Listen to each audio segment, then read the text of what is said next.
Hello viewers, আসসালামু আলাইকুম। সবাই কেমন আছেন? আশা করি সবাই ভালো আছেন। তো আমি আজকে যারা ব্রুনাইতে ইন্টারভিউ দিতে আসছেন, আমিও আজকে ইন্টারভিউ দিতে আসছি।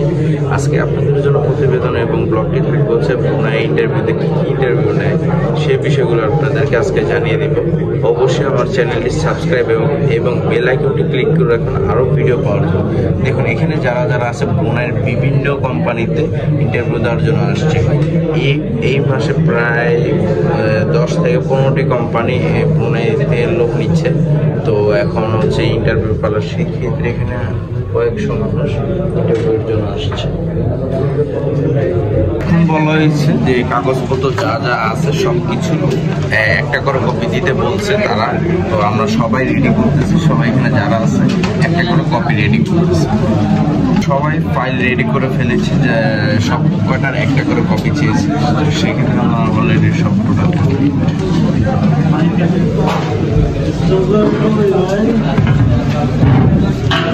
সবাই একটু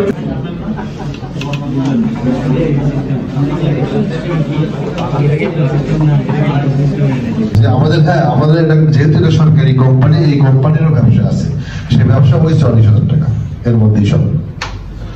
এর মধ্যেই সবকিছু।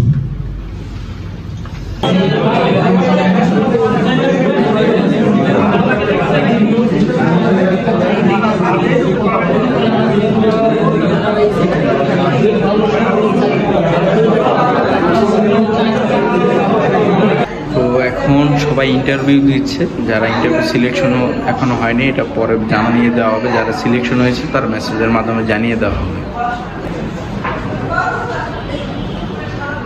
আসসালামু আলাইকুম। আপনারা যারা হচ্ছে ব্রুনাইতে ইন্টারভিউ দিয়েছেন বা ভবিষ্যতে দিবেন, তো তাদের জন্য একটু ভালো। আজকে আমি ব্রুনাইয়ের ইন্টারভিউ ফেস করছি, ডেলিগেট ফেস করছি।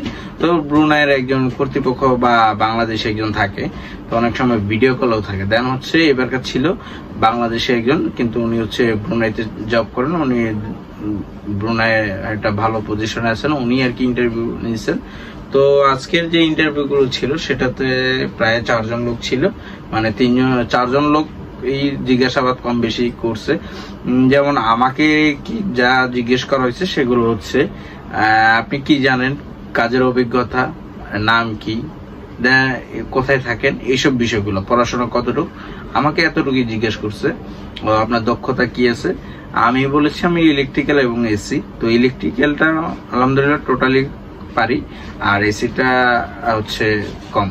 তো এসি সার্ভিসিং করতে পারি মোটামুটি, এটা বলছি। মানে আপনার যে অভিজ্ঞতা সেটাই আর কি বলবেন, মিথ্যার আশ্রয় নেবেন না, কারণ এটা দেখা গেছে এটা আপনার ইন্টারভিউর একটা ইফেক্টও পড়তে পারে।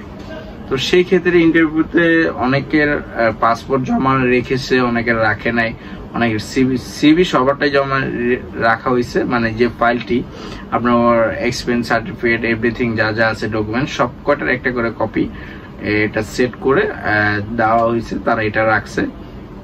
আর যাদের পাসপোর্ট রাখছে তারা পাসপোর্ট রাখছে। তো এখান থেকে বাকি কথা আমি জানতে পারিনি, তো আমি চলে আসছি এখান থেকে। দেন হচ্ছে যদি আপনাকে চুজ করে তারা, আপনাকে মেসেজে এবং ফোন করে জানিয়ে দেওয়া হবে যে আপনি সিলেক্টেড, আপনাকে আসতে হবে। পাসপোর্ট বা আপনি এখানে এসে যোগাযোগ করুন, দুইটাতে একটা। তো আগামী আবার ভবিষ্যতে ব্রুনাইয়ের আরো নিয়োগ আছে আপনাদের জন্য। তো এখানে বয়সেলের মহাসচিব যারা আছেন, মহাসচিব এবং ঊর্ধ্বতম কর্মকর্তা যারা আছেন, তারা অ্যানাউন্সমেন্ট করে গেছে ব্রুনাইয়ের সাথে আরো দীর্ঘ, এখন তো ব্রুনাই 1 জন 2 জন 5 জন 10 জন করে লোক নিচ্ছে, এটাকে আরো পরিধি বাড়ানোর জন্য তারা উদ্যোগ নিচ্ছে। তারা আরো মাইকিং অ্যানাউন্স, তারা ব্রুনাইয়ের কর্তৃপক্ষদের সাথে যোগাযোগ করতেছে, কোম্পানিদের সাথে যোগাযোগ করতেছে, জানি বাংলাদেশ থেকে সরকারিভাবে জানি সঠিকভাবে স্কিল ব্যক্তি জানি ব্রুনাইতে যেতে পারে, সেই কাজ তারা করতেছে।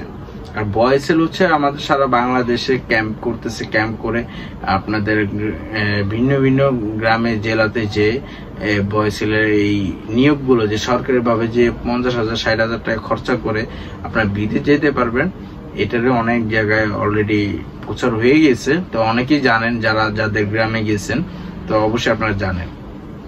তো এখানে আরো অনেক কিছু আপনাদেরকে বলা হবে, কোনো প্রতারণা কোনো কিছুর ইয়েতে শিকার জানি আপনারা না হন, হেনস্থ জানি না হন, আপনারা ওইদিকে খেয়াল রাখবেন। অবশ্যই আপনি যদি ওইখানে যে বলেন যে আমি দালালের মাধ্যমে ভয়েসেলে আসছি, তাহলে কিন্তু আপনাকে গ্রহণযোগ্য না, আপনাকে বের হয়ে যেতে হবে ওইখান থেকে, আপনাকে ওইখানে ইন্টারভিউ দিতে অংশগ্রহণ করা দিবে না তারা।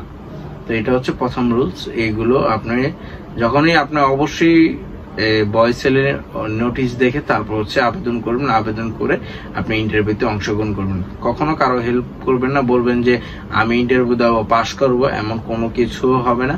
বাংলাদেশে একটি এজেন্সি গভর্নমেন্টের, সেটি হচ্ছে Bangladesh employment overseas services limited, সেটি হচ্ছে ভয়েসেল শর্টকাটে। তো এই ভয়েসেলে কোনো সাব এজেন্ট বা এজেন্ট নেই। তো সেই ক্ষেত্রে আপনার ভয়েসেলের প্রবাসী কল্যাণ মন্ত্রণালয়ের বিল্ডিং এ এই অফিসটি, এখানে যে আপনারা এখানে সবকিছু পাবেন।